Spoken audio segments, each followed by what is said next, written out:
বিশ্ব ইজতেমার প্রথম পর্ব শুরু, টঙ্গীর তুরাগ তীরে লাখো মুসল্লির ঢল। যুগ্ম সচিবের আশ্বাসে হয়নি সুরাহা, আমরণ অনশনের ঘোষণা তিতুমিরের শিক্ষার্থীদের। সাবেক এমপি পটনের সার কেলেঙ্কারি, কৃত্রিম সংকট তৈরি করে হাজার কোটি টাকা লুট।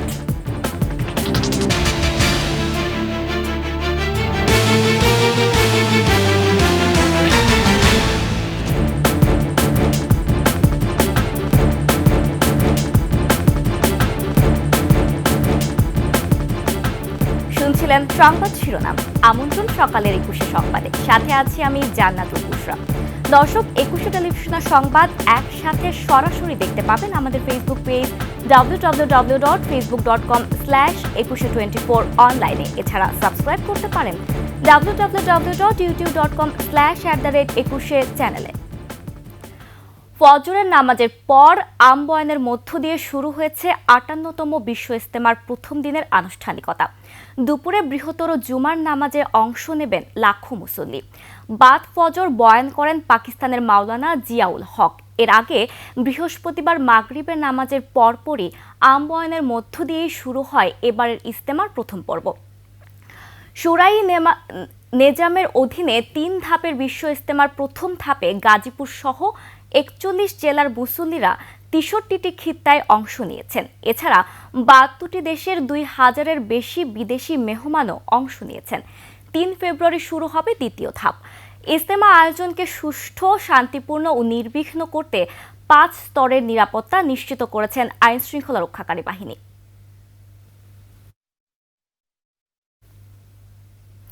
এই মুহূর্তে বিশ্ব ইজতেমা ময়দানে আছেন সহকর্মী অপূর্ব রায়। আমরা সরাসরি চলে যাচ্ছি তার কাছে। অপূর্ব, আমরা জানি বিশ্ব ইজতেমার প্রথম ধাপের আনুষ্ঠানিকতা চলছে, সেখানে মুসল্লিদের সার্বিক নিরাপত্তা এবং এবারের ব্যবস্থাপনা কেমন দেখছেন, আমাদের বিস্তারিত জানাবেন। ধন্যবাদ বুসরা। আমি এখন দাঁড়িয়ে আছি টঙ্গী বিশ্ব ইজতেমার ময়দানে। এখানে সকাল থেকে কিন্তু মুসল্লিরা কিন্তু মাঠে প্রবেশ করেছেন এবং প্রবেশ করে কিন্তু আজকে ফজর নামাজে তারা কিন্তু অংশগ্রহণ করেছেন। আর ফজর নামাজের পরেই কিন্তু আমবয়ান শুরু হয়ে গেছে। এখন কিন্তু আমবয়ান চলছেন, আমবয়ান করছেন পাকিস্তানের জিয়াউল হক সাহেব। আজকে কিন্তু যেহেতু বিশ্ব ইজতেমার প্রথম দিন, এই প্রথম দিনে একটি বৃহৎ জুমার নামাজ অনুষ্ঠিত হবে দুপুরে। এই জুমার নামাজটি ইমামতি করবেন মাওলানা জুবাইর সাহেব। আর বিশ্ব ইজতেমা ময়দানে আগত মুসল্লিরা তারা ময়দানে অবস্থান ৬৩টি খিত্তায় অবস্থান করে কিন্তু তারা বিশ্ব ইজতেমায় অংশগ্রহণ করছেন। আর বিশ্ব ইজতেমার সার্বিক নিরাপত্তায় র্যাব পুলিশের ব্যাপক নিরাপত্তা ব্যবস্থা নেওয়া হয়েছে। এখানে প্রায় ৭,০০০ আইনশৃঙ্খলা বাহিনী সদস্য কিন্তু মোতায়েন রয়েছে। আর বিশ্ব ইজতেমা ময়দানে আগত মুসল্লিদের উজু ও বিশুদ্ধ খাবার পানির ব্যবস্থা কিন্তু ইতিমধ্যে করা হয়েছে। প্রতি ঘন্টায় প্রায় ২৪ লাখ লিটার বিশুদ্ধ পানি মুসল্লিদের সরবরাহ করা হচ্ছে। আর এছাড়াও কিন্তু এখানে পর্যাপ্ত সংখ্যক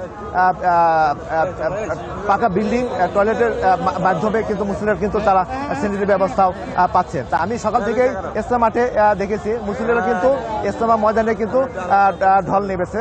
আর মুসল্লিরা কিন্তু এখনো তারা আশা কিন্তু অব্যাহত রয়েছে। আর আজকে এখন পর্যন্ত দেশ বিদেশের মুসল্লিদের মধ্যে ৭২টি দেশের ২,০১৫ জন মুসলিম কিন্তু ইজতেমা ময়দানে এখন পর্যন্ত এসে পৌঁছেছেন। তবে বিদেশি মুসলিমদের আশা কিন্তু এখনও কিন্তু অব্যাহত রয়েছে। বুশরা, এই ছিল আমার কাছে টঙ্গী বিশ্ব ইজতেমার সর্বশেষ তথ্য। ধন্যবাদ অপূর্ব আপনাকে। দর্শক, আমরা এতক্ষণ ছিলাম বিশ্ব ইজতেমা ময়দানে আমাদের প্রতিনিধি অপূর্ব রায়ের কাছে। আমরা চলে যাচ্ছি পরবর্তী সংবাদে। শিক্ষা মন্ত্রণালয়ের যুগ্ম সচিবের আশ্বাসের পরও অনশন ভাঙেনি সরকারি তিতুমির কলেজের শিক্ষার্থীরা, বরং আন্দোলন আরও বেগবান করার ঘোষণা দিয়েছেন তারা। গতরাতে শিক্ষক, শিক্ষার্থী ও যুগ্ম সচিবের বৈঠকের পরও বিশ্ববিদ্যালয় করার ঘোষণা না দেওয়ায় অনশন ও আন্দোলন চালিয়ে যাওয়ার কথা জানান তিতুমিরের শিক্ষার্থীরা। আরও জানাচ্ছেন সঞ্জয় অধিকারী। সরকারি তিতুমির কলেজকে বিশ্ববিদ্যালয়ে রূপান্তরের দাবিতে কয়েকজন শিক্ষার্থীর আমরণ অনশনের পাশাপাশি রাস্তা অবরোধ করে বিক্ষোভ করছেন শিক্ষার্থীরা। বিষয়টি সুরাহা করতে বৃহস্পতিবার রাত ৯টার দিকে ঘটনাস্থলে যান শিক্ষা মন্ত্রণালয়ের যুগ্ম সচিব মোহাম্মদ নুরুজ্জামানের নেতৃত্বে সরকারের একটি প্রতিনিধি দল।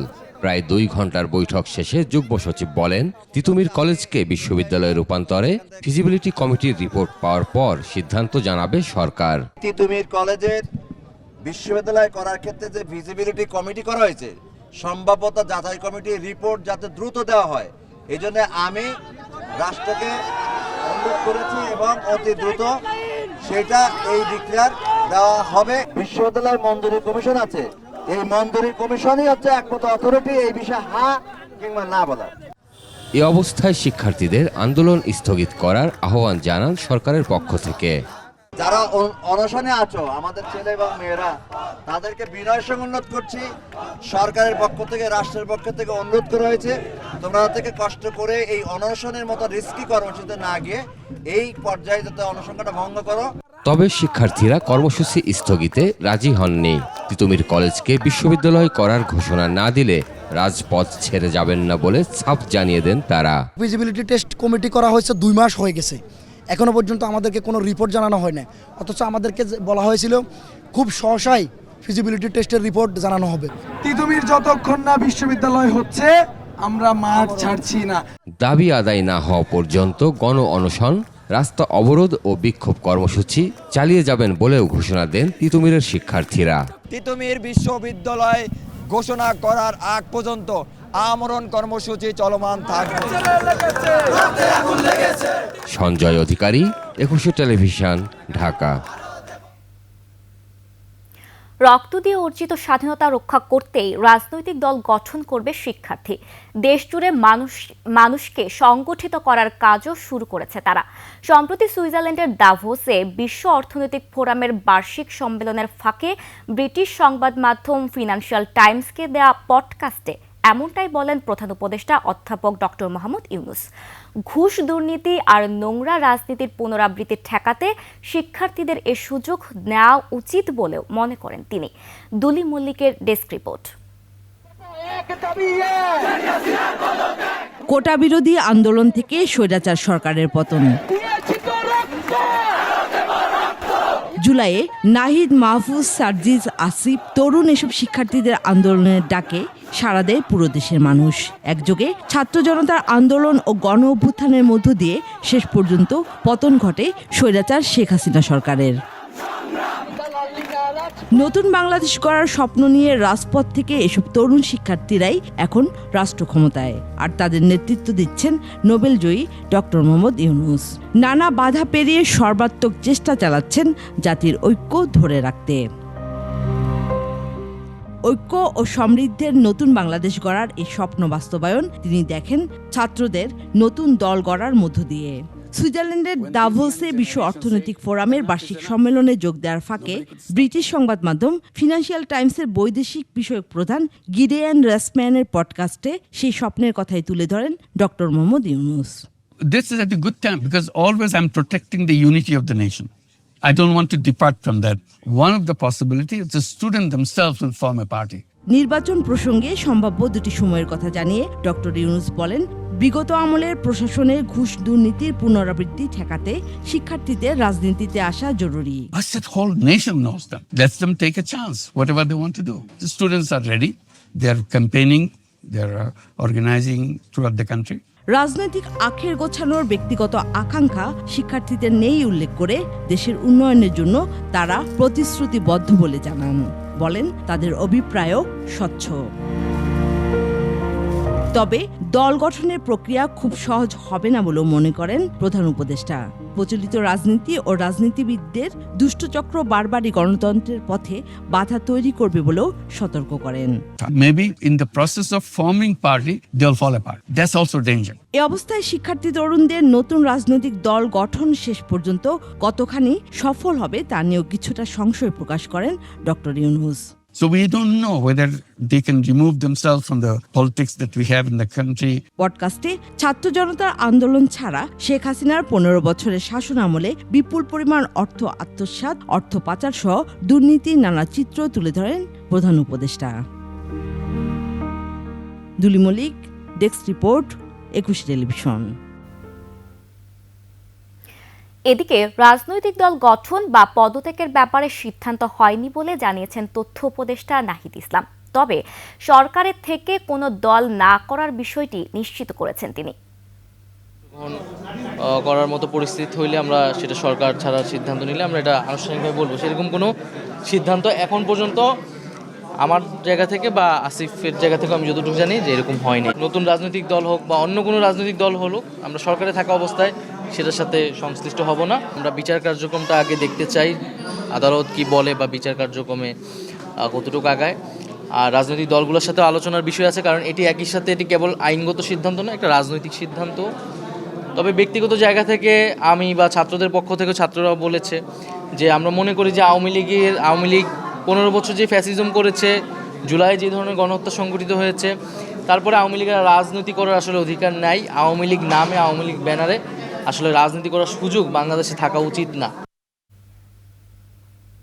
হাসিনার আমলে দুর্নীতিতে বেপরোয়া ছিলেন নরসিংদী 2 আসনের সাবেক সংসদ সদস্য, পলাশ উপজেলা আওয়ামী লীগের সিনিয়র সহসভাপতি কামরুল আশরাফ খান পটন। করেছেন সরকারি সার লুটপাট, কৃত্রিম সংকট তৈরি করে হাতিয়ে নিয়েছেন হাজার কোটি টাকা। ঢাকা ও নরসিংদীতে গড়েছেন সাম্রাজ্য। মাখন দাসের তথ্যচিত্রে আরও জানাচ্ছেন ইউসুফ হাসান নাইম।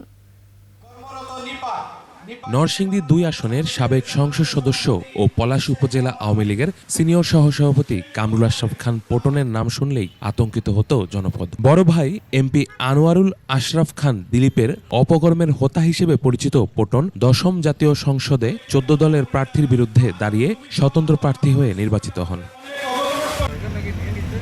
এরপর থেকেই তার অনিয়ম অত্যাচার পৌঁছায় সীমাহীনতায়। শেখ হেলাল ও সাবেক পুলিশ প্রধান বেনজিরের এজেন্ডা বাস্তবায়ন সহ গড়ে তোলেন সাম্রাজ্য। করেছেন চাঁদাবাজি, হিন্দুদের জমি দখল। বাংলাদেশ ফার্টিলাইজার অ্যাসোসিয়েশনের সভাপতি হয়ে সরকারি সার লুটপাট, কৃত্রিম সংকট তৈরি করে লুটে নিয়েছেন বিপুল অর্থ। 582 কোটি টাকার সার আত্মসাৎ সহ অন্তত অর্ধশত কোটি টাকার সম্পদের মালিক বনেছেন 10 বছরে। রাজধানী সহ নিজ জেলায় বাড়ি, অ্যাপার্টমেন্ট ও মালয়েশিয়ায় গড়ে তুলেছেন সেকেন্ড হোম। গড়ে তোলেন পটন বাহিনী। পুরা পলাশ নির্বাচনী এলাকার আওয়ামী লীগটা একটা পরিবারের মতো। সার আত্মসাৎ সহ যুবদল নেতা শামীম হত্যা মামলায় পটন গ্রেপ্তার হলে পরিস্থিতি বদলাতে শুরু করে। জাতীয় পার্টি অন্যান্য দল ছিল, তাদেরকে টোটালি তারা এখানে একনায়কতন্ত্র বা রাজতন্ত্র কায়েম করতে গিয়ে ওইসব দলগুলো নেতাকর্মীরা চাকরি এবং ব্যবসা বাণিজ্য থেকে তাদেরকে দূরে রেখেছে। উপজেলা সেক্টর বলেন, বিসিআইসি বলেন, এই আপনার জনতা বলেন, প্রাণ বলেন, যত ফ্যাক্টরি আছে সকল ফ্যাক্টরিতে তারা টাকা। তুষার, পটন এবং আশরাফ খান দিলীপ করে নাই, এবং আমার থানা সদস্য সচিব পাপন ভাই গুলি করে যেভাবে ওরা অত্যাচার করছে, ওরা ফ্যামিলিতে অস্ত্র মার কপালে ধরে যেভাবে হুমকি দিয়েছে এবং আমাদের বাড়িতে পুলিশ পাঠায় আমাদেরকে যেভাবে ষড়যন্ত্র ওরা করছে, এতে এলাকাবাসী সবাই আতঙ্কিত ছিল। পটনের অবৈধ সম্পত্তি বাজেয়াপ্তের দাবি স্থানীয়দের। তদন্ত করে আইনগত ব্যবস্থা গ্রহণ করে যদি দেখেন যে এই সম্পদগুলা একবারই দুর্নীতিগ্রস্ত ব্যক্তিদের দুর্নীতিভাবে উপার্জিত হয়েছে, তাহলে কোর্টের রায়ের মাধ্যমে তারা যে ব্যবস্থা নেয় সেটি সবচেয়ে ভালো হবে। তবে যদি দুর্নীতি আয় করা হয় তাহলে সেটা রাষ্ট্র কোষাগারে জমা দেওয়াটা ভালো। একটা মানুষের জীবনে এত সম্পদ সম্ভব না যদি পূর্বপুরুষরা রেখে না যায়, তদন্ত করে বের করে প্রয়োজনীয় ব্যবস্থা নেওয়া উচিত এবং অবৈধ সম্পদ নষ্টায়িত করা উচিত। শুধু পটন সাহেবের না, যত অবৈধ সম্পদ আছে গাড়ি আছে। দোর্দণ্ড প্রতাপশালী পটনের দৃষ্টান্তমূলক শাস্তিও চান তারা। Yusuf Hasan Naim, desk report, 21 television. বিতর্কিত ব্যবসায়ী এস আলম পরিবারের 368 কোটি টাকার জমি জব্দের নির্দেশ দিয়েছে আদালত। পাশাপাশি ইসলামী ব্যাংকের 852 কোটি টাকা আত্মসাতের অভিযোগে এস আলম গ্রুপের চেয়ারম্যান সাইফুল আলম মাসুদ এবং তার ছেলে সহ 51 জনের বিরুদ্ধে মামলা করেছে দুদক। তানজিল তাসনিমের রিপোর্ট। বহুল বিতর্কিত ব্যবসায়ী ও ব্যাংক লুটেরা সাইফুল আলম মাসুদ ওরফে এস আলমের সম্পদ জব্দের নির্দেশ দিয়েছেন ঢাকা মহানগর দায়রা জজ আদালত। এদিকে ইসলামী ব্যাংকের চট্টগ্রাম খাতুনগঞ্জ শাখা থেকে ঋণের নামে অর্থ আত্মসাতের ঘটনায় এস আলম গ্রুপের চেয়ারম্যান সহ 51 জনের বিরুদ্ধেও মামলা করেছে দুর্নীতি দমন কমিশন দুদক। অন্যদিকে ময়মনসিংহ 2 আসনের সাবেক সংসদ সদস্য ও সাবেক গণপূর্ত প্রতিমন্ত্রী শরীফ আহমেদের বিরুদ্ধে 3,83,00,000 টাকার জ্ঞাত আয় বহির্ভূত সম্পদ অর্জন এবং প্রায় 43 কোটি টাকা সন্দেহজনক লেনদেনের অভিযোগে একটি মামলা করেছে সংস্থাটি। ক্ষমতার অপব্যবহার করার মাধ্যমে অসাধু উপায়ে অর্জিত 3,83,50,000 টাকারও বেশি মূল্যের সম্পদ অর্জন এবং 42,68,00,000 টাকারও বেশি অস্বাভাবিক লেনদেন করার মাধ্যমে অবৈধভাবে অর্জিত অর্থ স্থানান্তর, রূপান্তর এবং হস্তান্তর করার অপরাধে একটি মামলা রুজু হয়েছে। শরীফ আহমেদের স্ত্রী সহ পরিবারের 5 সদস্যকে সম্পদ বিবরণ দাখিলের আদেশ জারি করেছে দুদক। তানজিলা তাসনিম, 21 টেলিভিশন, ঢাকা। আর এরই সাথে শেষ করছি সকালের 21 সংবাদ। যাবার আগে সংবাদ শিরোনামগুলো আরও একবার। বিশ্ব ইজতেমার প্রথম পর্ব শুরু, টঙ্গীর তুরাগ তীরে লাখো মুসল্লির ঢল। যুগ্ম সচিবের আশ্বাসে হয়নি সুরাহা, আমরণ অনশনের ঘোষণা তিতুমিরের শিক্ষার্থীদের। সাবেক এমপি পটনের সার কেলেঙ্কারি, কৃত্রিম সার সংকট তৈরি করে হাজার কোটি টাকা লুট।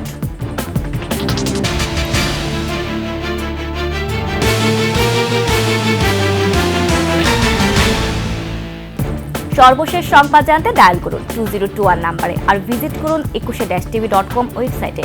ফেসবুকে ভিজিট করতে পারেন www.facebook.com/2124 অনলাইনে। এছাড়া সাবস্ক্রাইব করতে পারেন www.youtube.com/@21etv চ্যানেলে। এতক্ষণ সঙ্গে থাকার জন্য ধন্যবাদ। পরবর্তী সংবাদ সকাল 9টায় দেখার আমন্ত্রণ রইল। 21-এর সাথেই থাকুন।